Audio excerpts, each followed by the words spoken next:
Welcome to Next Gen Manufacturing. Today, we're going to get into something really cool, the blend of timeless woodworking craft with the crazy precision of modern technology. We're going to dive deep into the science behind getting that flawless cut, every single time. So let's get right into it. So, this is the big question, right? Can a CNC machine, a thing of code and cold, hard steel, really do what a master woodworker does? Well, as we're about to see, the answer isn't just about the programming. It's about having a really deep understanding of the material you're trying to shape. You see, if you want to master the machine, you first have to understand the wood. You got to learn its secret code. It's an organic material, and it has its own set of rules. And if you break those rules, yeah, that's when you get into trouble. Okay, it pretty much all boils down to this one single critical word: anisotropic. If you're going to remember one thing today, make it this one. Just think of wood grain, kind of like the weave of a fabric. It has a very clear direction, and its strength, its behavior, it all changes completely depending on which way you cut it. And this right here shows you exactly what that means in the real world. Cutting along the grain, way easier on your tool, but you have that risk of splintering. Now cutting across the grain is a whole lot tougher. It puts a ton more stress and wear on your cutter. So what's the takeaway? Your toolpath, the direction you decide to cut, is absolutely everything. So, how can you tell if your whole strategy is actually working? Well, you learn to read the chips. Most people just see them as garbage to be swept up. But for a machinist who knows their stuff, they're like a direct report card from the cutting edge.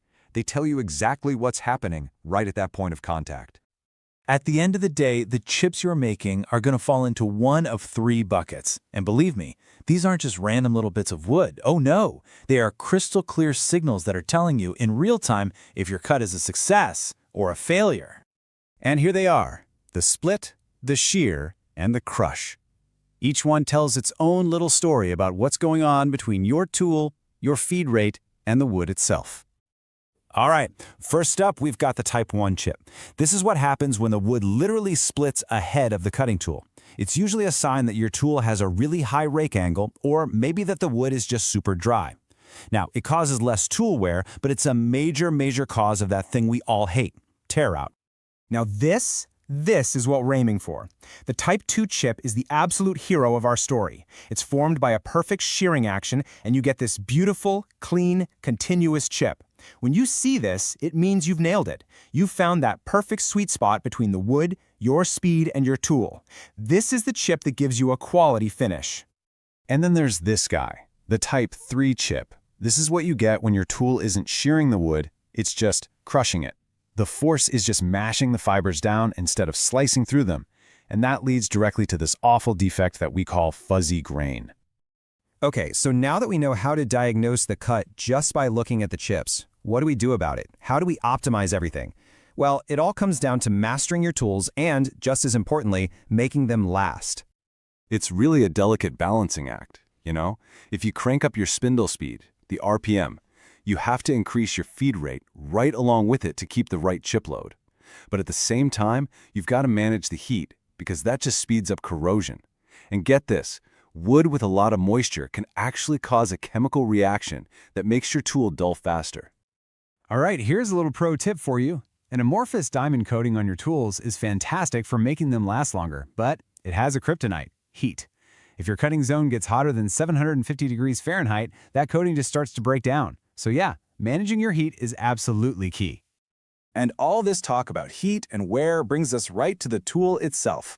Modern end mills aren't one size fits all, not even close. Think of them more like highly specialized surgical instruments, where each one is engineered for a very specific job. Just take a look at this. It might seem like a subtle difference between a wood cutter and a plastic cutter, but it is a huge deal. That higher rake angle on a plastic cutter can be way too aggressive in wood. It gets grabby. It literally tries to bite off more than it can chew, and what does that cause? You guessed it, tear out. And hey, the direction of the flutes is a total game changer too. An upcut tool, it pulls the chips up and ejects them out of the cut. It's fantastic for clearing a path. A downcut tool does the exact opposite. It pushes chips down. Now, why on earth would you want that? Well, it's perfect for holding thin material flat on a vacuum table and getting a super clean top edge. All right, let's get really practical. Let's talk about what happens when things go wrong. But look, these aren't failures. Think of them as puzzles. And once you understand the science behind them, you have all the clues you need to solve them. And here it is, disaster number 1, the absolute classic woodworking nightmare. Tear out. It's when those chunks of wood just splinter away from your piece, totally ruining the finish and, let's be honest, your day. So what causes it? Well, here are the usual suspects. And notice the pattern here.